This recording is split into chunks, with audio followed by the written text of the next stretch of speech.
L'invité de Julie Marty. 7h19, c'est aujourd'hui que Donald Trump reprend possession du bureau ovale. Et oui, il est de retour à la Maison-Blanche après sa victoire face à sa rivale démocrate Kamala Harris. C'était le 5 novembre dernier. Un retour attendu ou redouté. On en parle ce matin avec Jérôme Guiguex. Bonjour. Bonjour. Vous êtes historien, spécialiste des États-Unis. Comment vous l'analysez, ce retour ? Bon, personne, en tout cas beaucoup de gens avaient de la peine à prévoir ce retour de l'extérieur, de l'Europe. Alors qu'aux États-Unis, il y avait ce sentiment que les choses allaient de pire en pire. Et en grande partie, depuis les événements 2011, j'ai envie de dire, depuis Occupy Wall Street, les États-Unis vivent une situation sociale vraiment très difficile. Et aux États-Unis, avec le second mandat Biden, ce qu'on présente maintenant comme un interrègne était déjà vu comme une Amérique qui cherchait des solutions faciles, des solutions immédiates dans une série de problèmes sociaux, de problèmes structurels extrêmement graves, extrêmement, disons, profonds. Mais est-ce qu'on peut s'attendre à un tournant dans la politique américaine aujourd'hui ?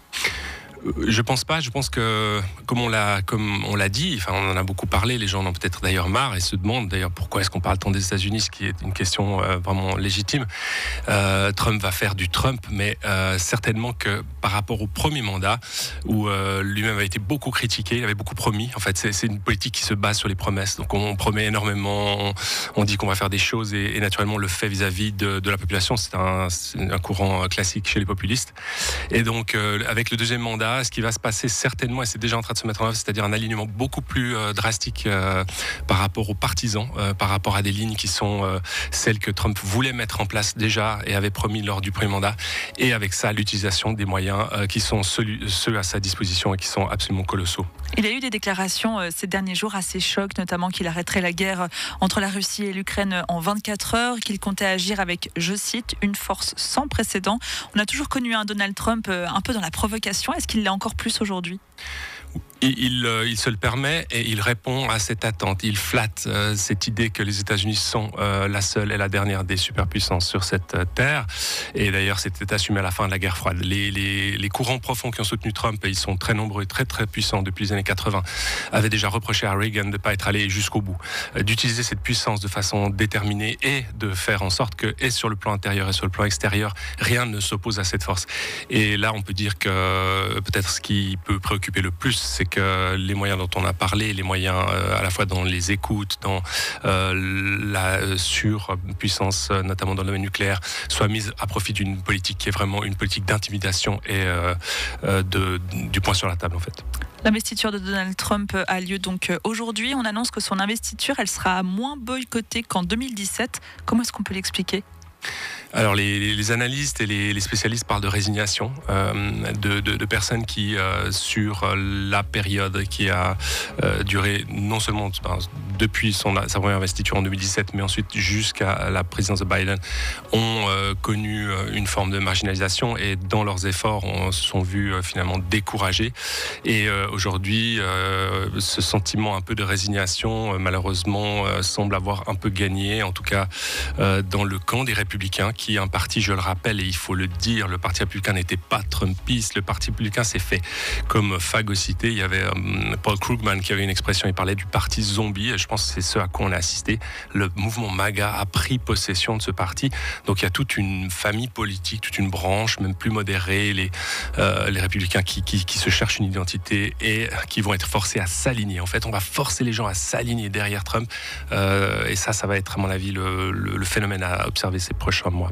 Jérôme Guiguex, vous êtes historien, spécialiste des États-Unis. Le monde, quand même, se prépare depuis sa victoire le 5 novembre dernier au retour de Donald Trump. Il y a eu des discussions sur le nucléaire iranien à Genève, des réunions aussi entre les grandes puissances européennes. On sent quand même une tension. Est-ce que le reste du monde a raison ou a de quoi craindre ce retour ? Alors on l'a évoqué brièvement, je pense que face à une telle puissance et d'une certaine manière par rapport au cadre existant qui était celui jusqu'ici d'institutions multilatérales, quand même de respect d'un certain nombre de règles et de normes, si on considère ce qui a été fait sur la base de ce qui a déjà été entrepris lors du premier mandat, je pense qu'il y a des inquiétudes à avoir dans toutes les organisations qui considèrent que le dialogue, les échanges et la forme classique classique de diplomatie reste la norme face à un pays qui va enfreindre, ou en tout cas un individu, et c'est avec ses moyens va chercher à mettre ses institutions à son profit, si ce n'est pas les contourner. Il a bouclé la formation de son gouvernement, c'était fin novembre, avec des noms plus ou moins connus, notamment celui du milliardaire Elon Musk. C'était attendu? C'est attendu, oui. Par rapport au premier mandat, il y avait d'autres noms qui étaient là. Alors, Elon Musk est sorti, bien sûr, comme un des principaux financiers de la campagne, mais il y avait des noms liés à l'industrie de la tech, notamment Peter Thiel et son entreprise Palantir, qui fait déjà des travaux dans les entreprises de surveillance, qui est entre le domaine civil et militaire. Donc, de ce point de vue-là, quand on parle de ça, je pense qu'il faut garder à l'idée de ce qu'on appelait le complexe militaro-industriel. Et il y avait un mot, d'ailleurs, qui s'est perdu dans l'histoire, c'était le mot académique, parce qu'en fait tout cet argent il inonde des fondations, des instituts de recherche, des très prestigieux d'ailleurs, et évidemment la région de Caltech, la Californie et Palo Alto, enfin toute cette région qu'on appelle la Mecque de la tech, c'est en fait le nouveau cœur de ce complexe militaire industriel, puisque l'armée aujourd'hui repose pas uniquement et très loin de là sur l'industrie du nucléaire, mais aussi sur toutes les technologies digitales et sur l'infrastructure des réseaux. Comment vous l'analysez, ce nouveau gouvernement ?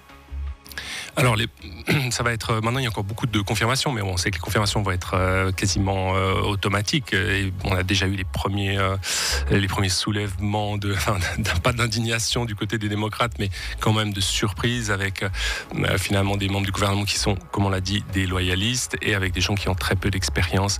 Donc, pour lesquels, souvent d'ailleurs, on attend qu'ils opèrent dans le sens d'un démembrement des institutions. Et ça, je pense, c'est le dernier point, en tout cas le point charnière qu'il va falloir regarder ces prochains mois. C'est l'idée que pour la plupart des cas et dans la plupart des départements et des agences gouvernementales, il va y avoir un démantèlement de ces agences, que ce soit dans l'éducation, dans l'environnement, dans tout ce qui touche finalement à des formes d'obstacles à la conduite d'une politique, je dirais, sur le modèle corporate, c'est-à-dire au bénéfice et au profit de ces grandes entreprises américaines. Et Jérôme Guigax, en Suisse maintenant, à quoi est-ce qu'il faut s'attendre ?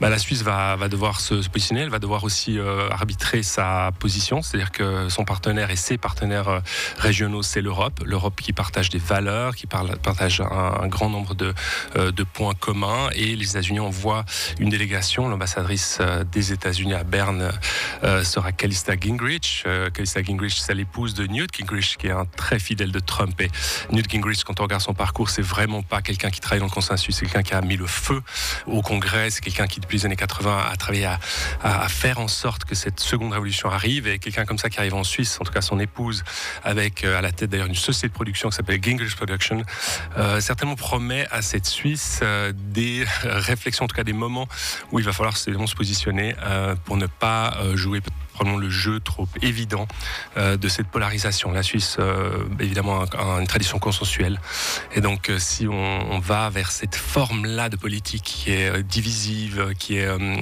conflictuelle, je pense que la Suisse aura beaucoup à perdre, et sur le point de vue intérieur et du point de vue de sa diplomatie européenne.